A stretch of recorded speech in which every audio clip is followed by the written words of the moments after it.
சிதம்பரத்தில் ஆடும் நடராஜரின் சிலையை நீங்கள் பார்த்திருப்பீர்கள்.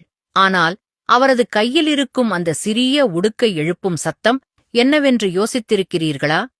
அது வெறும் மேளம் அல்ல, அதுதான் இந்த பிரபஞ்சத்தின் முதல் சத்தம். படைப்பின் கடவுளான சிவன் தன் உடுக்கையை அசைக்கும்போது உருவானதுதான் நாதம். ஒருமுறை பாணினி முனிவர் தவமிருந்தபோது சிவபெருமான் இந்த உடுக்கையைச் சரியாக 14 முறை ஒலித்தார். அந்த 14 ஓசைகளும் சாதாரண தாளங்கள் அல்ல. மனிதன் பேசும் மொழிக்கான அடிப்படை ஒலியே இதில்தான் அடங்கியிருக்கிறது. உடுக்கையின் 2 பக்கங்களும் சந்திக்கும் புள்ளிதான் காலத்தின் மையம். ஒரு பக்கம் சிருஷ்டி என்னும் படைப்பு, மறுபக்கம் சம்ஹாரம் என்னும் அழிவு.